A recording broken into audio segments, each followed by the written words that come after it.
Hello guys, just really quick before we get into the video, just wanted to make sure you guys knew that this is part 3 of an ongoing SCP original series. If you haven't seen the previous videos, I would highly recommend going back and watching those, but it's up to you, I'm not your dad. Links are in the description. If you want to read the stories for yourself, I am posting them on Wattpad and on Fiction Press. Same day they're posted here for anybody who wants to read the story. Anyways, I'll see you guys on the other side.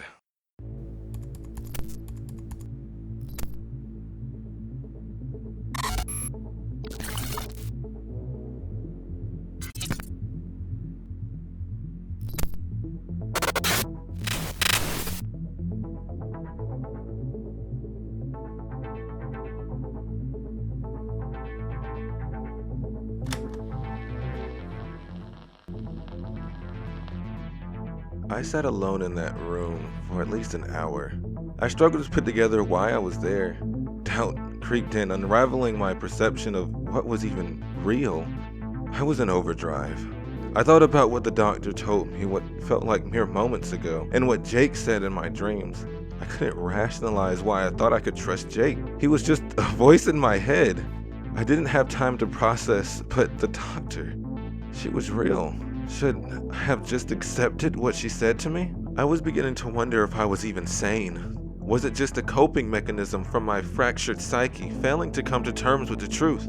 Without even realizing it, I began to cry. Or was I crying the whole time and just then noticed? The longer I sat, the more broken down I became. One question played over and over in my mind like a broken record.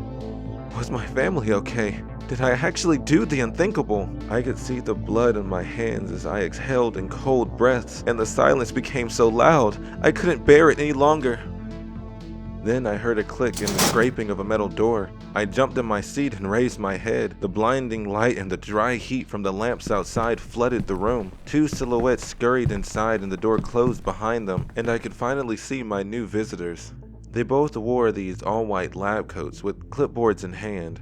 One of them was an older man, in his late 60s. He had a kindly expression between his wrinkles, and he would introduce himself as Dr. Rob Bigman. He was a thin man, smaller in height and size than the young woman beside him. His thinning gray and red hair did well to complement his aging form. The young woman's name was Dr. Tina Loftus, which I found out from reading her name tag. She was obviously uncomfortable being in the same room as me. She never stepped forward from the doorway, and every now and again her gaze would wander back to the closed portal as if she was checking to make sure it was still there. I would find out later that she was his junior researcher and pretty much learning the ropes from her superior. She was probably in her late 20s, though honestly I don't know much about her. She never talked to me and would only glare at me from the doorway. Dr. Bigman walked over from the doorway. Each step was slow and methodical. He took a seat in the chair facing me and placed his clipboard down, but at a distance I couldn't read it. It's good to see you again, Iota 15. I see that you don't remember me again. He sighed. Such a shame. When I heard you woke up, I hoped you would retain your memories.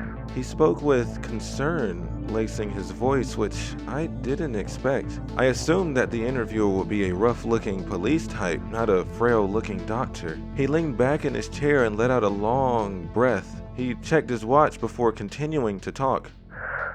I am Dr. Rob Bigman. I'm a researcher here. I'm sure Dr. Williamson told you you're being confined in this Supermax prison. However, I know she can be a bit forceful, and I'm sure you have questions, and I want to alleviate some of your fears.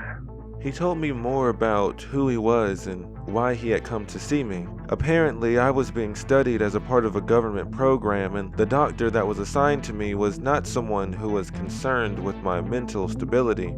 He was afraid that Dr. Julie Williamson would not adequately explain the situation, causing me to spiral into mental anguish that could skew the results of the test. He also informed me that this was the 5th time I lost my memories while in the facility. They did not know why I lost my memories or what caused it. It was proposed that it was caused by stress, or maybe I was suffering from some type of psychosis. Either way, it would be best to work with me than against me. Dr. Bigman was very forthcoming with this information, although it did leave me with even more questions. After the doctor finished talking, he looked over at his watch again and then over to his assistant before standing up. Unfortunately, that's all the time I have, Iota 15. Dr. Williamson will be here soon to conduct your interview. He continued excusing himself, then walked out of the room. Wow, can you believe that guy? A voice burrows into my mind.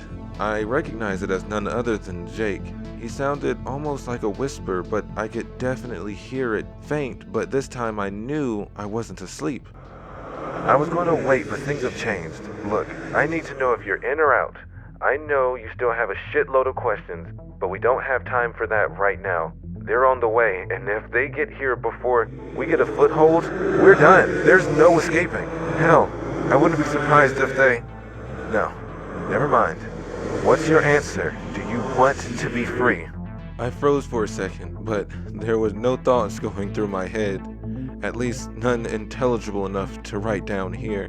What I had was more of a messy feeling. I wanted more than anything to see my family again, to make sure that they were alright and that I wasn't a killer. I wasn't crazy.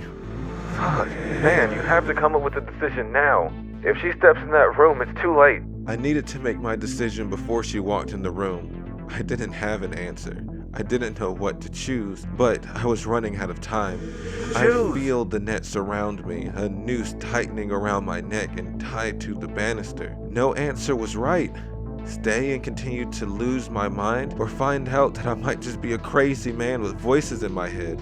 It was at that point that I heard the click and the doors slide open, and I didn't have to look up to know Dr. Williamson had just arrived. Jake screamed in my head, so I said something, although it wasn't even audible.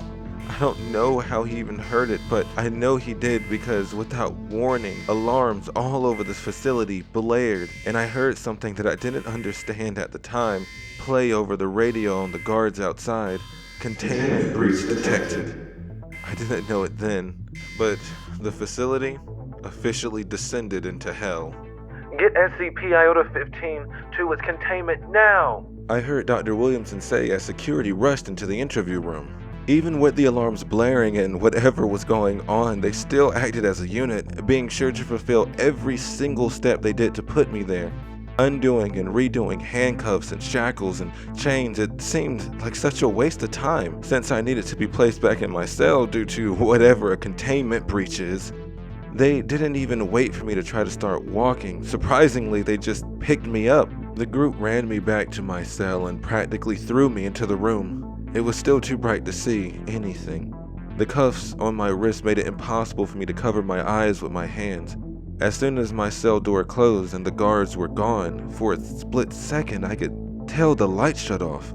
It wasn't for very long, but in the shifting darkness, in that 1 second, I swear I saw something move in the shadows. I didn't know what it was then, but then the lights turned back on and my shackles were all cut. I was completely free. I'm going to turn off all these damn lights for you, okay? The door is going to open, but you won't be able to see. As soon as you hear that door open, run out, go left, and don't stop. This is going to cut the power to some nasty shit on that hallway. And you don't want to be there when it's free. You are going to have to find me. I'm in a far more secure area than you. Before that, get to cell row 927. It is 1 floor down. I can open it if you get to it. He's in on our escape plan. I'm counting on you. The lights turned off just like he said, and I heard the click from the door. I didn't have time to think, and although I kind of wish I stayed in that cell and said I wasn't going to be a part of this, sometimes, even now, I feel as though the truth is just much harder to come to terms with than the lies they would have continued to spoon feed me had I stayed. In the heat of the moment, you don't have time to think or come up with plan A or B or C. You just have to choose to follow, and that's what I did. As soon as that door opened, I ran. In complete darkness, I couldn't see anything ahead of me or behind. At that time, for a brief moment, it felt better than staying in that cell, honestly. It was short-lived as I heard something in the distance. It was the click that you hear when the door opens. Shortly after, I heard gunfire, and a lot of it too. Whatever or whoever they were shooting at down there wasn't dying.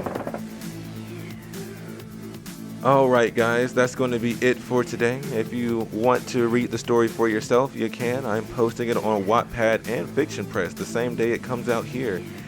You can also follow me on social media. If you liked the video, please be sure to like and subscribe. If you did not like the video, please be sure to like and subscribe. Then you can tell your friends and family about it, come back and see if I do any better. Anyways, I'm out.